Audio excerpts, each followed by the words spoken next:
Have you ever felt that you were davening for, waiting, desiring, looking forward to, and hoping that something would happen? If only I would just have this one thing, everything would be perfect. All I'm missing is this, and then everything would just be completely great. I just can't wait till it happens. And then, surprise, surprise, it doesn't happen. Even with all my interest, with all my drives, I find a tremendous disappointment, and I realize it just ain't happening. The world of nature is going and contradicting to my interests, and it's not going to end up coming out to the fruition the way that I expected. I think this is the story of all of our lives, not just from the time that we are older, but from the beginning of days, because Chazal already told us a line that we are familiar with. A person doesn't die with even half of his ta'avot, half of his lusts and desires, his interests in his hands. The familiar, that's on Kohelet Rabba, the familiar expression that we know, that Mishi yesh lo mana rotzeh time. If you have 100 and all of a sudden you want 200. So most of us usually just interpret it as having to do with how much money and always desiring money, but it's not true. It has to do with the whole hanagah, the whole way that our life works. What about little Moishile in Gan, that he runs home crying to his mommy and says, it's not fair, it's not fair. David and Gavi were playing together, they didn't let me go in the game, it's just pashut not fair. I don't understand why not. or in our teenage life, when we know that we always got to get that guy who's the top of the class. If he'll only be friends with me, I know that I'm going to get in. I know that I'll be in the circle. I'll get in the loop if I'm only able to be, if I can only get in with him. I know that things will definitely work out. Or what about that girl that was expecting that fantastic shidduch because she knows that she was a top girl in seminary, everybody looked up to her and she knew that she's going to be the one to find, and suddenly she finds that she's hitting 25, 26 years old and it still hasn't happened. And her friend, the one that used to get C's in class, the ones that used to not do very well, or the one that, kacha, the way she looks, or the way she acts, or the profession, what she plans on doing, I was way ahead of her in class, and she found a shidduch after the first date. I just don't understand her. Where is this coming from? Why is this happening to me? Or let's not forget about Shloimi, the one who was sitting in Avos Ubanim and worked on his children in absolute perfection. He was, as they say, mashkia. He invested in his kids' precious time that he did not have to make sure that he would be successful with the chinuch of his children. He read many books. He listened to Rabbi Genesh's shurim on chinuch in order to make sure that he would be a perfecto in the idea of chinuch. And here it is, he has just, if I could say, one of those kids who, yes, he's walking around without a kippah, going around in shorts, and a little bit sometimes just embarrassing me in front of the public. It wasn't this is not what I expected. And I don't understand. I was sitting on the next to the guy next to me, and he suddenly, this guy next to me, Gavriel, he's the one who has fantastic children. I remember, he used to raise his voice on his kids. He never invested at all in his chinuch. He had them sitting there. He used to be tough with them. He even got them to cry sometimes because he was so unkind to them. But somehow his kids were just natural wonders at everything. They seem to just be making it fantastic. One is a multimillionaire. One is a massive Talmud Chacham, a Rosh Kollel. I don't understand what happened here. I'm the one who invested. It seems to be the world is unjust, unfair, and unreasonable sometimes, and we just don't know where it comes from. But the answer is not always because what I want is the facts on the ground. Nature doesn't always connect to necessarily my personal expectations. It doesn't mean that you shouldn't have those expectations. It doesn't mean that the things you strive for, that you desire for, that you want, that you expect, that you dream for, or that you daven for are incorrect. You can try, and you should go ahead and hope for them and hope for the best if it's the correct thing. But at the same time, even though it hurts, even though it's painful, but you should realize that there is a natural world, there's a natural phenomenon out there. And yes, Chazal Chazal were already magdir for us that it's okay. It's a lo nora. It's okay that sometimes your expectations will not be had. What you expected will not always be there. Sometimes all the wrappings around the things you have doesn't equal to what you're expecting for. It's incredible how sometimes people just want that one thing and they forget all the other things that they have instead of that, and by focusing on that one thing, everything else falls to the wayside. They don't appreciate the things that are surrounding them. Not just appreciate it, they're upset, they're annoyed about their situation, not realizing the amount of things, because I just need that. If I would only have that, then everything would work out. And you know what, even if you get that, usually it means till the next thing that I'm expecting to get that. I remember being on a penthouse on the 10th, 12th floor on top. It was a beautiful view on top of there. And I was standing on the mirpeset, on the balcony outside, looking down. I'm a little bit scared of heights, so I prefer not to go all the way to the end. But looking at the beautiful view, and suddenly landed on the end of the wall of the balcony over there, a bird, a large bird, ended up. I'm looking at this bird and going, "Wow, that's scary." He's standing on the end of the wall, and then he jumps and takes off and flies and soars in the air above this, about 12, 13 stories up over the ground. And I was thinking to myself, "Wow, that's incredible. I would love to be able to do that. Just go ahead and jump." Take a flight over and be able to see the view just by being able to soar in the air. Don't worry, guys, I didn't do it, and I have a proof because I'm sitting here giving the shiur. I decided not to make that jump. But what's the reason why? Because I am bound by the laws of nature. I have no choice. Gravity is a mitziyut. It's a fact of life that cannot be denied, and you have to live with the facts of life. And if a person would present himself and realize that this is what life is about. There is no flight without a little bit of turbulence on the way.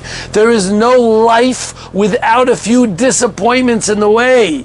There's always things that we bump into, but it's okay because we know Tamim tiyeh im Hashem Elokecha, as the pasuk says in our parsha, in Parshat Shoftim. Tamim tiyeh im Hashem Elokecha. The Ramban defines. You know what it means? Tamim tiyeh im Hashem Elokecha. You should be pure with the Kadosh Baruch Hu. You should be unblemished. He says, don't do like the other people that are always trying to look into the future, always trying to look into the stars to see what's going to be next and why is this happening to me. Says the Ramban, Ma'arechet hashamayim v'kochavim hamazalot. Everything that happens in the skies and the heavens and on the earth are there with a purpose. Don't look into the future, because you should know whatever comes your way is meant to be there. Tamim, it's pure. You should know that a Kodesh Baruch Hu doesn't make small blemishes. It is perfection. Every machine that is created is imperfect. There will always be mistakes on the line somewhere, and it's always expected. The price of every merchandise that you buy takes into account 10% of mistakes that are done in its manufacturing. HaKadosh Baruch Hu doesn't have that 10%. Everything is done with absolute perfection, It is done in a way that is undetrimental. There is no mistakes in the process. And when a person lives that way and he teaches the kids, you are giving your kids a tremendous present to teach them that. Chazal tell us, as we're familiar with, a very famous Chazal, Kol echad v'echad chayiv lo yomar bishvili nivra olam. That's the Gemara in Sanhedrin. The Mishnah in Sanhedrin says, everyone should say the world was created for me. Sounds a little bit haughty, egotistical. No, the whole world is created for me. The whole world is created bishvil Yisrael, as the Midrash says. The whole world is created. What are these egotistical statements? No. It doesn't mean to think that I am the world, I am the children, I am everything. That's not the expectation behind such a statement. It's there to tell us, as I saw in a sefer by Rav Aaron Friedman, an incredible kanech. And that means that everything that is done in this world, every detail that is within the boundaries of our world that we are surrounded with, is there because it's there because of Bishvili Nivra Olam. It was there specifically given for me for that purpose. There is no detail that happened. Just like we know, as the Gemara says, that before a child is born, all the DNA is there. What color his hair and eyes will be, the darkness of his skin, how intelligent or unintelligent, how strong or weak, or what his personality traits will be there. We all know that it's there even before he's born. Well, guess what? Not only is that instilled in the person, also his parents, his challenges, his environment, his society, everything that will happen to him was also preordained or predestined by the ever-perfect HaKadosh Baruch Hu, that decided it will be that way. There are no, as they say, fashlas. There are no mistakes in this world. If it came that way, it came to being for a purpose. It came to being because there's a specific purpose why it is occurring. You understand? And that's why we sometimes have to raise our children with that type of understanding, that we don't live in an imperfect world, but we live in a world which doesn't always deliver all of our expectations, which doesn't mean it's a mistake. It means that's what you were expected to get. Let me tell you something. I'm here in Eretz Yisrael, and as you could tell from the language I'm speaking and the accent, I come from the United States of America. Maybe some people can even realize I have a Los Angeles accent also. Anyways, the things that I see as part of my job over here dealing with many, many Olim Chadashim is what we call the distance between chinuch of Americans and chinuch of Israelis. Let me give you a good example of one of the things that happens when it occurs. People come here to the schooling system and they put their child, Bezrat Hashem, if they get accepted, which is already part of the problem, into a schooling system. And then a child, when he's in the school system, has a problem with that Rebbe who causes him problem. He's picking on him. Or that kid in the class who's causing him problems and giving him a lot of tzaras, giving him a lot of agmat nefesh, as we call it, a lot of pain and struggles. That child in the class, that's what he's going through. So the good American parent, I'm not categorizing anything here yet, what's right and wrong. The good American parent says, you're going to see, I'm going to finish these people off. I'm going to take that Rebbe to the Menahel, to the headmaster, to the principal, and I'm going to get him out of the school. He will never have another paycheck again. The chutzpah of him being able to do something, he will not get away with it. Don't worry, honey, I'll take care of him. They go ahead and they protect him from here till tomorrow. They call Hatzalah and make sure that everything, he is completely in a hermetic shell in order to avoid that nothing should occur. Now, of course, the Israeli side of things is when we go ahead and speak to that principal, or I go ahead and speak to the parents of that kid that's picking on my bubelet, they go ahead and it falls on deaf ears. Suddenly you're absolutely shocked to see that he goes, I hear. Okay, is that it? And that's it. And well, what are you going to do about it? Well, we'll see. I'll try to deal with the situation. A week, 2 weeks, a month, 2 months go by, and the teacher's still in. What's going on? The Rebbe's still there. What's going on? I don't understand this.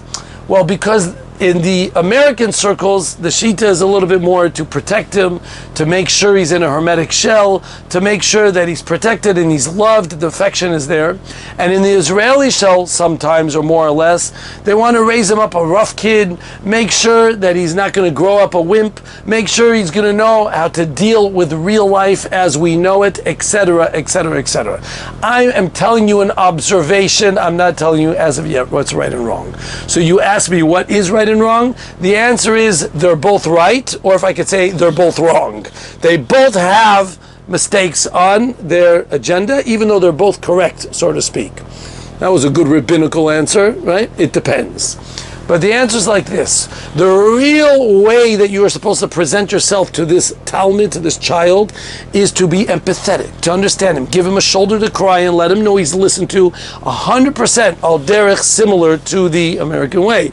Digest in, caress his heart, connect to his feelings, let him know he's being heard, let him know I understand you. You're not alone, honey, I'm here for you and I'm totally with it. That is absolutely correct and a necessity that we have to have for our children. Don't leave them to rot on their own, like we said the first Mahalach. But they have to know that there's a red line. We don't call it salah, we don't go to the end of everything. We don't go and protect him in a completely hermetic shell and not let him be hurt at all. Because real life is real life, and when they grow older, just like when they're younger, we all know that with age we are always somewhat, I'll say the word, abused or hit or run into turbulences. Our expectations are not always met. The world is not a perfect shell, and it's a mistake to raise a child in a perfect shell. So the Israeli perspective is also true if it's done with a grain of salt, just like I was saying on both perspectives, has to be done correctly after the understanding. But you can go ahead and tell your child the world is not an easy place to live. I know it's not always like that, but Bezrat Hashem, you'll get through it. You have to know that not always everything is going to work out the way you expected it. It's going to work. I'll try my best to speak to the principal, but you're just going to have to learn how to be mitmoded, to deal with the teacher or with the other friend of yours in your class. Just know, maybe we'll give this idea, that idea, how to deal and how to go through this struggle which you are going at in this point of life, because it doesn't end at this stage in our life. Like I said, it deals with our friends when we're older, it deals with the CEO of the company when I'm older. Even if I'm a wealthy guy, I have to deal with those renters, or I have to deal with the person who's trying to sue me because I have a lot of money.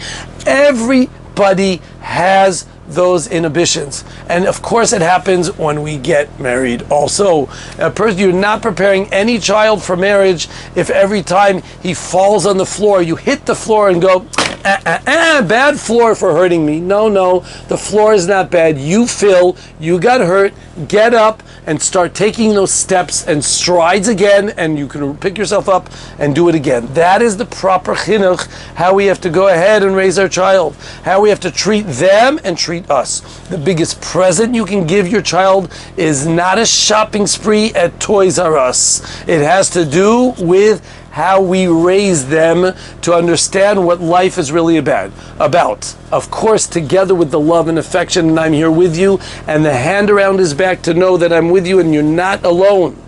But yes, they have to understand that we don't live in a shell, and that's why both are kebiyachol correct, as I was mentioning before. Al Kol Panim, I'm coming to bring out and finish up with this idea that yes, not always everything reaches perfection, but there is nothing better than going and being able to get in an uncomfortable spot and be at a peace with myself. To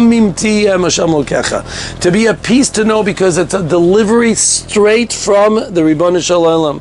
Not everything is always successful. Not everything is always a perfect fit. I don't always get accepted if it's in the work field or if it's in my school or whatever it is, but it's okay. I know how to be mitmoded, to deal with it. I know how to deal with the situation, because not everything life always delivers is there.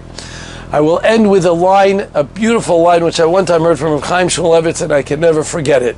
He says, when a glass jug falls off the table, it doesn't break because it fell. It broke because it hit the floor.